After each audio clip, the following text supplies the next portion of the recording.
Сәлем оқушылар, 11 сынып алгебра сабағын бастайық. Бүгінгі сабақтың тақырыбы көрсеткіштік теңсіздіктер. Сабақтың оқу мақсаты 11.1.2.6 көрсеткіштік теңсіздіктерді шеше алу. Осы сабақтан сендер көрсеткіштік теңсіздіктерді шешуді үйренесіңдер. Сабақты соңына дейін көріңдер. Егер сабақ ұнаса, каналыма тіркеліп, қоңырауды басуды ұмытпаңдар. Алдыңғы сабақта біз көрсеткіштік функция ұғымымен танысып, көрсеткіштік теңдеулер және олардың жүйелерін шығаруды үйрендік. Ал енді бүгін біз көрсеткіштік теңсіздіктер тақырыбына тоқталамыз. Яғни қараңдар, анықтама бізде a-ның f от x дәрежесі үлкен, a-ның g от x дәрежесінен немесе кіші, үлкен немесе тең, кіші немесе тең түрінде берілген теңсіздікті немесе осы түрге келетін теңсіздіктерді бізде көрсеткіштік теңсіздіктер деп айтады. Мұндағы a әрқашан 0-ден үлкен болады, сосын a 1-ге тең болмайды. Ал енді қараңдар, теорема бізде егер бұл жерде мына теңсіздікте a дегеніміз ол теңсіздікте негізі f от x, ал g от x дегеніміз ол дәреже көрсеткішін беріп тұр, иә? Егер негіз қараңдар a 1-ден үлкен болатын болса, онда a-ның f от x дәрежесі үлкен, a-ның g от x дәрежесіне негізді тастап жерген кезде теңсіздік өзгермейді, өз қалпында қалады міне. Тек дәрежелі. Егер a бізде негіз 0 мен 1-дің арасында орналасатын болса, онда бізде негізді тастап жерген кезде теңсіздік қарама-қарсы қарай өзгереді. Үлкен болса кіші болып қалады, кіші болса үлкен болып кері қарай өзгереді. Ал енді біз осы көрсеткіштік теңсіздіктерге мысалдар қарастырайық. Ал онда бірінші мысалға тоқталайық. Бірінші мысалда 3x минус 5 дәрежесі үлкен 81 деген теңсіздік беріліп, теңсіздікті шешу керек. Қараңдар, бұл бізде көрсеткіштік теңсіздік болып тұр. Көрсеткіштік теңсіздікте айнымалы дәреже көрсеткішіне келеді. Мынаны негізі 3 болып тұр. Бізде 81-де 3 негізге келеді. Сол үшін жазып аламыз да, міне 3-тің 3x минус 5 дәрежесі өзі тұра береді, үлкен 81-ді бізде 3-тің дәрежесіне келтіреміз. Яғни 81 дегеніміз 3-тің 4 дәрежесін береді. 3-ті өзіне 4 рет көбейтетін болсақ, бізде 81 шығады. Ал енді қараңдар, теңсіздіктің екі жағында негіздері бірдей болып тұр ма? Негіздері бірдей болып тұр ма? Біз негізін тастап жібереміз де тек дәрежемен жұмыс жасаймыз. Негізді тастамастан бұрын қараңдар, негіз бізде 3-ке тең, 3 бізде 1-ден үлкен. Жаңа айтып өткендей, негіз егер a бізде 1-ден үлкен болатын болса, онда дәреже негізін тастап жерген кезде теңсіздік өзгермейді. Яғни 3x минус 5 үлкен 4 болып қалады. Егер негіз мына a-ның орнында 3 болып тұр, бізде 0 мен 1-дің арасында болған кезде негізді тастап жерген кезде теңсіздік қарама-қарсы қарай өзгеріп кететін еді. Бізде өзгерген жоқ, иә? Енді ары қарай шығарамыз. Қараңдар, енді бұл бізде қарапайым 6-шы класста өткенде сызықтық теңсіздік болды. Бұл сызықтық теңсіздікті шешкен кезде біз айнымалыны бір жаққа, сандарды теңсіздіктің екінші жағына өткізедік. Мына 4 өзі тұра береді бұл теңсіздіктің осы бетінде, мына минус 5 теңсіздіктің екінші жағына плюс 5 болып өтеді. Таңбасы өзгереді. Енді 3x-ті жазып қоямыз. Үлкен 4 қосылған 5 бізде 9 болады. Бұдан x-ті табу үшін не істейміз? 9-ды 3-ке бөлеміз. Сонда x үлкен 3-тен болады. Міне біз шешіп алдық. Енді сан өсін сызамыз да, осы нүктені сан өсіне салып аралықты белгілейміз. Қараңдар, бізде 3 мына қатаң теңсіздік, сол үшін мына боямаймыз, шеңбер сызамыз.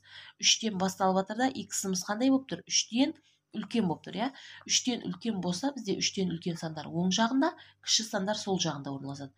Оң жағында онда бізде плюс шексізге қарай кетеді екен. Ал енді бұны жазған кезде, мынау бізде боялмаған, мынау қатаң теңсіздік, мына шеңбер болып тұр ма? Біз жай жақша қоямыз. 3-тен басталады, плюс шексіздікте. Бізде шексіздіктің алдына әрқашан жай жақша қойылады.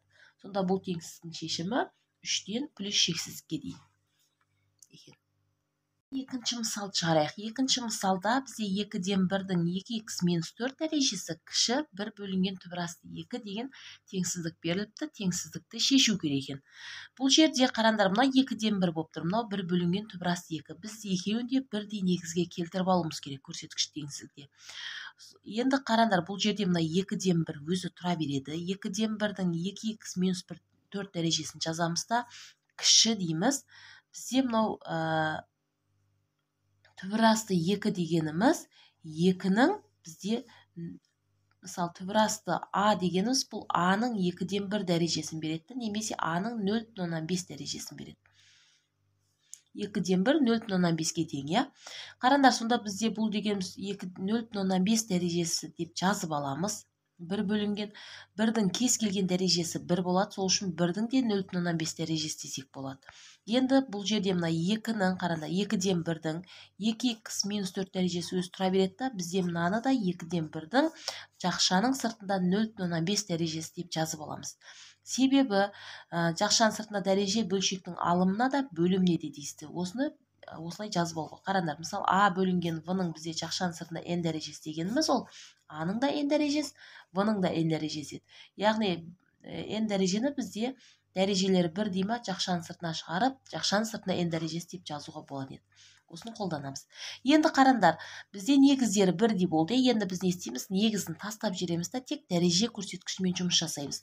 Жаңа айттым мен, бұның негізі бізде не болып тұр? 2-ден 1 болып тұр, 2-ден 1 бізде 0 мен 1-дің арасында орналасады.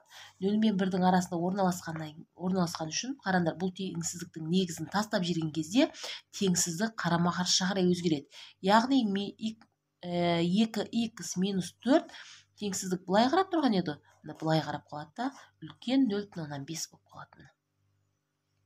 Енді қараңдар, бұл жерде енді қарапайым сызықтық теңсіздік болды, Онда бізде x барын теңсіздіктің бір жағында қалдырамыз да, сандарды екінші жаққа өткіземіз. Бізде 2х өзі осы жақта қалады. 0,5 жазамыз да, мына плюс 4 болып теңсіздіктің екінші жағына өтіп кетеді. Енді бұдан 2х үлкен 0,5-ге 4 қоссақ 4,5 болады. Бұдан x-ті табу үшін біз не істейміз? X үлкен 4,5-ті 2-ге бөлеміз. Сонда x үлкен 2,25-ті береді деген. Міне біз шығарып болдық. Енді біз не істейміз? Сан өсін сызамыз да осы аралықты белгілейміз. Міне бізден 2,25, бізде теңсіздігіміз қараңдар, қатаң теңсіздік, теңі жоқ, яғни онда бізде мынау шеңбер болып сызылады. Егер мына теңі болып қатаң емес теңсіздік болғанда біз не істейтін едік? Бояйтын едік, Сонда міне 2,25 жазамыз да, одан қандай болып тұр? X-іміз үлкен болып тұр. 2,25-тен үлкен сандар оң жағында орналасады. Кіші болғанда біз сол жақ қарай жіберетін едік. Енді қараңдар, бұл теңсіздік бізде қалай басталып жатыр? Бізде мына боялмаған, яғни қатаң теңсіздік жай жақша қойылады. 2,25-тен басталып жатыр да, плюс шексіздікте аяқталып жатыр. Шексіздіктің алдына әрқашан жай жақша қоямыз. Үшінші мысалға тоқталайық. Үшінші мысалда бізде 0,198-дің x квадрат плюс 3 дәрежесі кіші 0,198-дің 6х минус 5 дәрежесі деген теңсіздік беріліпті. Көрсеткіштік теңсіздік, осыны шешу керек. Қараңдар, бұл жерде біз анау жаңағы алдыңғы есептегі сияқты бірдей негізге келтіріп алмаймыз. Екеуінің негізі бірдей болып тұр екен. Онда біз не істейміз? Негізін тастап жібереміз де дәреже көрсеткішімен жұмыс жасаймыз. Алдымен қараймыз, 0,198 бізде 0 мен 1-дің арасында орналасады, Сол үшін біз негізін тастап жерген кезде теңсіздік қарама-қарсы қарай өзгереді. Яғни x квадрат плюс 3 теңсіздік былай қарап тұрған еді ғой, міне. Бізде былай қарап қалады. Үлкен немесе тең болып қалады, 6х минус 5 болады. Ал енді қараңдар, бұл бізде квадрат теңсіздік болып тұр, Біз оны барлығын, бұл жерде қараңдар, барлық өрнек теңсіздіктің сол жағына өткіземіз да, ұқсас мүшелерін біріктіреміз. X квадрат өзі тұра береді. Қосылған 3-ті де жазып қоямыз. Мына плюс 6х, теңсіздіктің екінші жағына минус 6х өтеді, минус 5 есе плюс 5 өтеді. Үлкен немесе тең 0 болады. Енді қараңдар, ұқсас мүшелерін біріктіреміз. Ұқсас мүшелер бізде x квадрат басқа жоқ, өзін жазамыз. Мына минус 6х-ті да жазып қоямыз. 3 қосылған 5 бізде қосылады да 8 болады. Үлкен немесе тең 0 болады.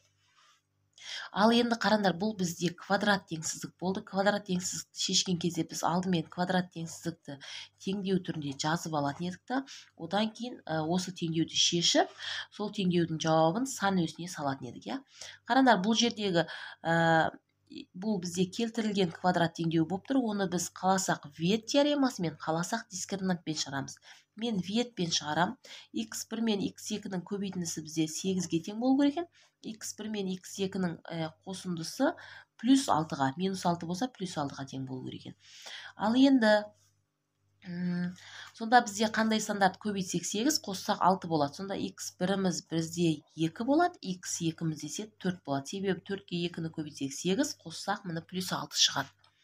Міне біз теңдеудің шешімін тауып болдық. Енді осы нүктелерді осы сан өсіне саламыз. Қараңдар, бізде теңсіздігіміз қатаң емес теңсіздік, сол үшін не істейді? Боялады. Міне 2-ден 4-ті не істейміз? Бояймыз. Аралыққа бөлеміз. 3 аралыққа бөлінеді. Мына жерде бізде 1 бар, 0 бар. 0-ді мына апарып қоямыз мына теңдеуге. 0-ді қойсақ, мына 0-дің 2 дәрежесі 0 болып кетеді. Мына 6-ны 0-ге көбейтсек, бұл да 0 болып кетеді. Тек бізде не қалады? 8 қалады. 8-дің таңбасы қандай? Плюс екен, онда бұл аралық плюс шығады. Мына жерде мысалы 3 деген сан бар. 3-ті апарып қоятын болсақ, мына 3-дің 2 дәрежесі бізде 9 болады. Міне 3-дің 2 дәрежесі 9 минус 6 көбейтілген 3 қосылған 8 болып қалады. Міне 9, я 6-ны 3-ке көбейтсе 18. 9 минус 18 бізде минус 9 болады. Минус 9 плюс 8 бізде минус 1 шығады. Минус 1-дің таңбасы минус.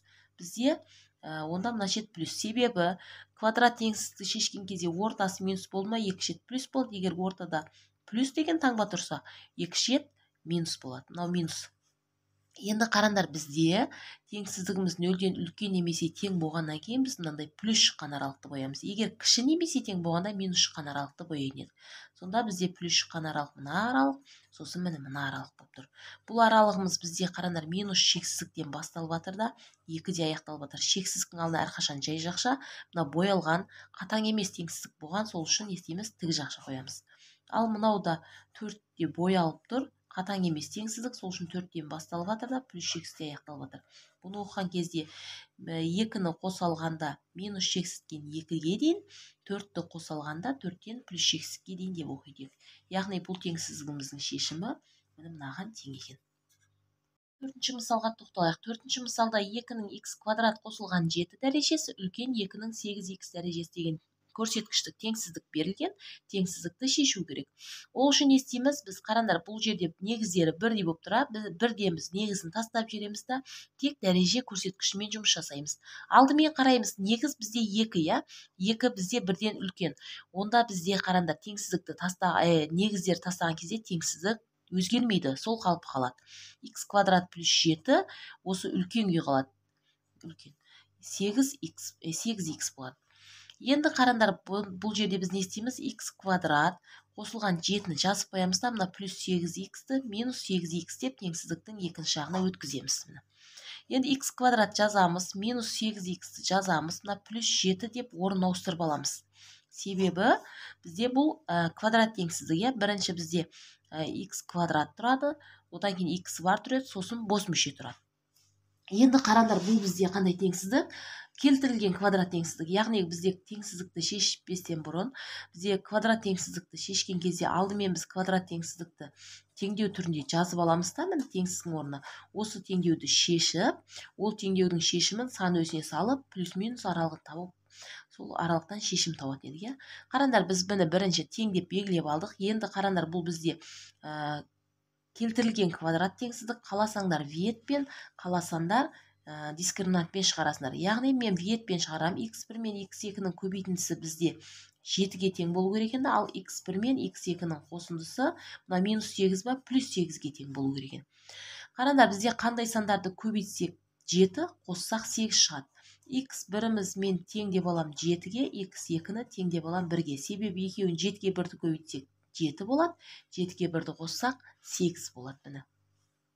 Міне біз шешім тауып алдық, енді сан өсін сызамыз да, осы сандарды сан аралығына белгілейміз. Бізде қараңдар, теңсіздігіміз қатаң теңсіздік, сол үшін істейміз, боямаймыз. 1 мен 7 аралық. Міне аралыққа бөлеміз, 3 аралыққа бөлінеді. Мына жерде бізде 0 деген сан бар. 0-ді апарып қоямыз. 0-дің 2 дәрежесі 0, минус 8-ді 0-ге көбейтсек бұл да 0, бізде тең не қалады? Плюс 7 қалады. Қараңдар, бізде бір шет плюс болма, міне минус, мына жақ плюс. Себебі квадрат теңсіздікте орта минус болма, екі шет плюс болады. Егер орта плюс болса, екі шет минус болады. Бізде енді теңсіздігіміз жаңа 0-ден үлкен болып тұр, я? Онда 0-ден үлкен болып тұрма, біз мына плюс шыққан аралықтарды бояймыз. Бізде себебі 0-ден оң сандар үлкен, я? Енді қараңдар, бұны жазамыз, жақшамен жазамыз. Мына аралық бізде минус шексіздіктен басталып жатыр, қараңдар. Бірде аяқталып жатыр, иә. Минус шексіздікке жай жақша, бізде мына боялмаған, сол үшін бұғанда жай жақша міне.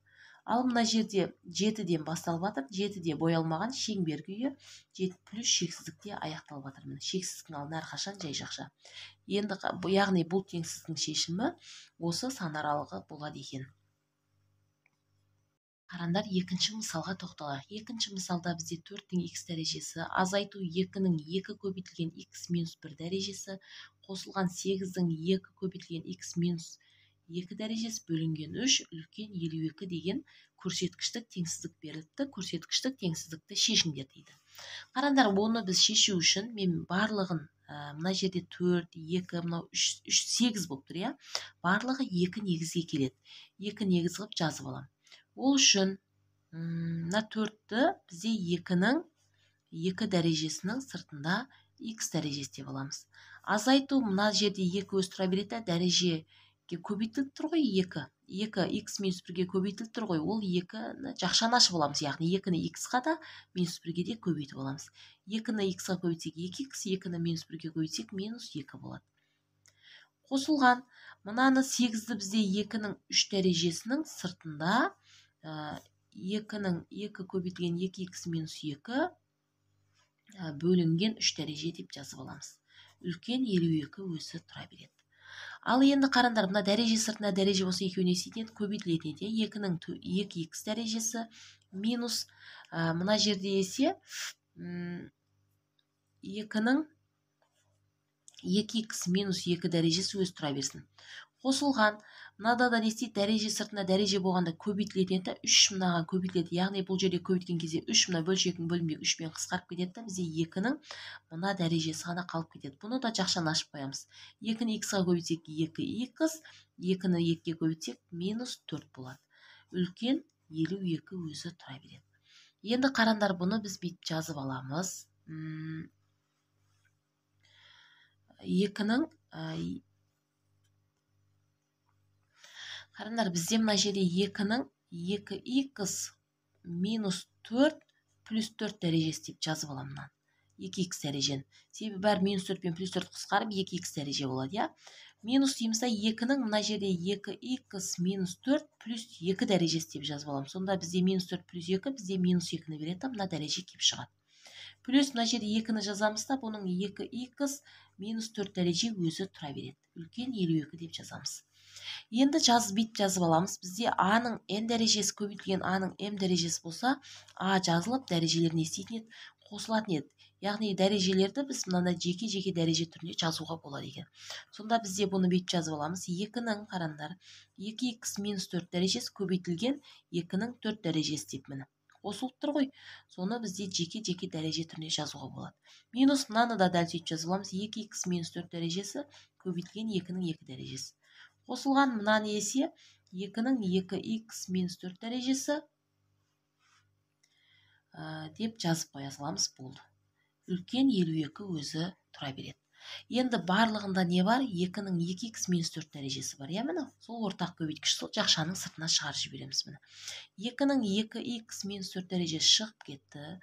Мынада не қалады? 2-нің 4 дәрежесі қалады. Азайту мына жерде мынау шығып кетті. Бізде 2-нің 2 дәрежесі қалады. Қосылған бізде мынау өзі шығып кетті. Бұның орнында 1 қалады.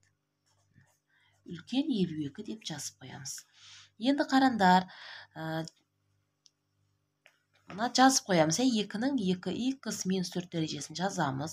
Жақшаның ішіне ықшамдаймыз. 2-нің 4 дәрежесі бізде 16 болады. 2-нің 2 дәрежесі 4 болады. 16-тан 4 тасақ бізде 12 болады. 12-ге 1-ді қоссақ 13 болады. Яғни көбейту 13 болады. Жақшаның іші үлкен 52 деп жазамыз. Енді қараңдар, бұл мына 13 2-нің дәрежесі көбейтіліп тұр ғой, оны теңдіктің екінші жағына бөлу қылып өткіземіз. Сонда қараңдар, 2-нің 2x минус 4 дәрежесі үлкен 52 бөлінген 13 болады да, яғни 52-ні 13-ке бөлетін болсақ 4 шығады. Енді қараңдар, бұл бізде бірдей негізге келеді, иә? Бұны бүйтіп жазып аламыз. 2-ның 2х минус 4 дәрежесі үлкен 2-ның 2 дәрежесі деп. Енді қараңдар, негіздері бірдей болып тұр ма? Онда біз не істейміз? Негіз тастап жібереміз де тек дәрежемен ғана жұмыс жасаймыз. Негіз бізде қараңдар 2 бізде бірден үлкен.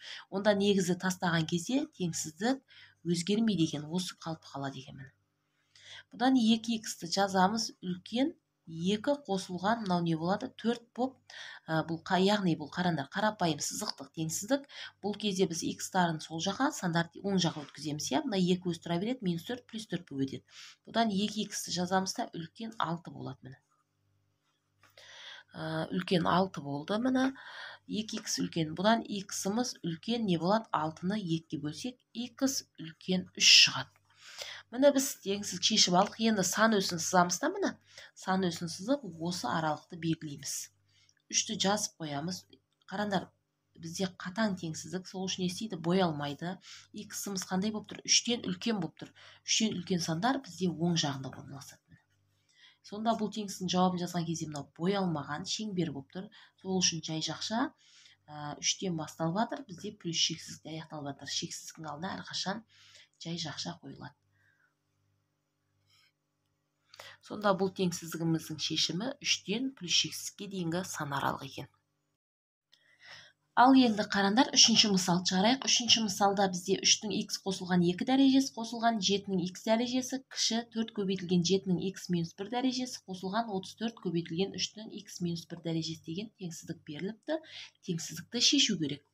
Ол үшін бізде бірдей негізділерді теңсіздіктің бір жағына, екінші негізді, мысалы мына екеуін теңсіздіктің екінші жағына өткізіп аламыз. Яғни қараңдар, 7-ның х дәрежесі өз теңсіздіктің сол жағында тұр, жазып аламыз. Мына 4 көбейтілген 7-ның х минус 4 дәрежесін теңсіздіктің екінші жағына өткіземіз. Бұл минус болып өтеді. 7-ның х минус 4 1 дәрежесі өз тұра береді. Плюс ет минус болып өтеді, иә? Кіші, мынаны да теңсіздіктің өз оң жағында тұр. Бұны жазып қоямыз, міне. Х минус 1 деп, мына 3-дің х плюс 2 дәрежесін теңсіздіктің сол жағында тұр, оны екінші жағына өткізіп аламыз. 3-дің х плюс 2 дәрежесі деп. Ал енді қараңдар, мына 7-ның х дәрежесін мен бүйтіп жазып аламын. 7-ның х минус 1 дәрежесі плюс 1 дәрежесі деп. Минус 4 көбейтілген 7-ның х минус 1 дәрежесі өзі тұра береді. Кіші дейміз да, 34 жазып қоямыз. Х-тың мынау өсе х минус 1 дәрежесі өз тұра береді. 3-дің х деп, 3-дің минус мынанда 3-дің х минус 1 дәрежесі плюс 3 дәрежесі деп жазып алам. Себебі минус 1 плюс 3 бізде плюс 2-ні береді. Мына 2-нің орнына осылай жазып алуға болады. Енді қараңдар, бізде жазылады х-тың х минус 1 дәрежесін х-тың х минус 1 дәрежесі көбейту х-тың 7-ның, қараңдар, 7-ның х минус 1 дәрежесі көбейту 7-ның 1 дәрежесі деп жазуға болады. Яғни негіздер бірдей болса негіз жазылады, дәрежелер бәрі қосылады, міне. Минус 4 көбейтілген 7-ның х минус 1 дәрежесі өз тұра береді. Кіші, мынада да 34 көбейтілген 3-дің х минус 1 дәрежесін жазамыз да, мына х минус 1 3-дің дәрежесін 3-дің х минус 1 дәрежесі көбейту 3-дің 3 дәрежесі деп жазамыз.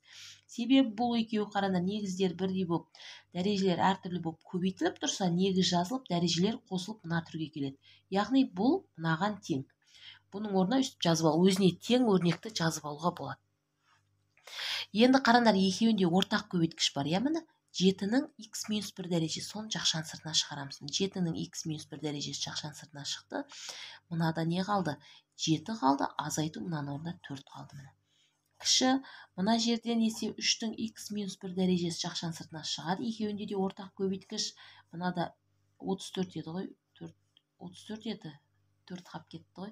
34 қалады, азайту 3-дің 3 дәрежесі. 3-дің 3 дәрежесі деген бізде 27 болады.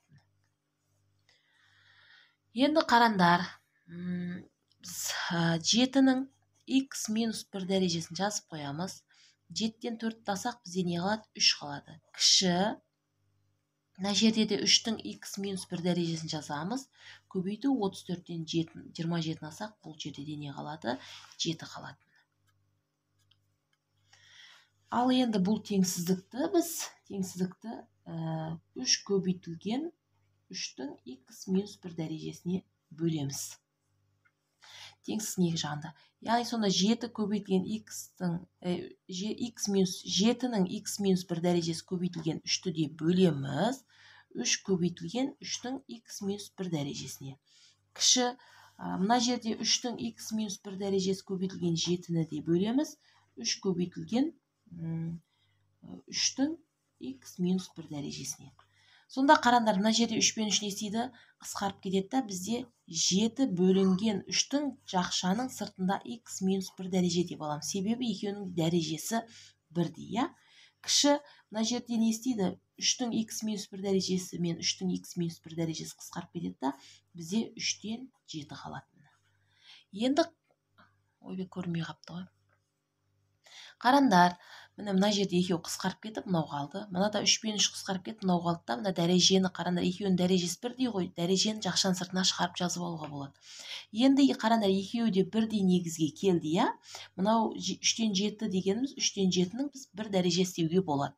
Негізі енді біз не істейміз? Негізін тастап жібереміз та, тек дәреже көрсеткішімен ғана жұмыс жасаймыз. Бұл жерде негіз тастап жіберуден бұрын негізге қараймыз. Негіз бізде бірден үлкен, 7 бөлінген 3 бірден үлкен. Онда біз негізді тастаған кезде теңсіздік өзгермейді екен. X минус 1 кіші 1-ден болады. Бұдан x кіші не болады? 1 минус 1 мына жаққа плюс 1 өтеді. X кіші 2-ден болады. Міне біз x кіші 2 теңсіздікті шешіп болдық. Енді біз осыны не істейміз?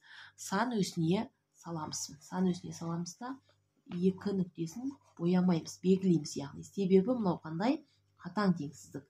2-ні боямаймыз да 2-ден қандай болып тұр? X-іміз қарандар. Кіші болып тұр, яғни. Кіші болса бізде минус шексізге қарай кетеді. Яғни қарандар, бұл аралық енді бізде басталады. Минус шексіздікке басталып жатыр, 2-де аяқталып жатыр. Шексіздікке әрқашан жай жақша, мына боялмаған қатаң теңсіздік болғаннан кейін бұл да жай жақша қойылады. Сонда яғни бұл теңсіздіктің жауабы минус шексіздіктен 2-ге дейінгі сан аралық екен.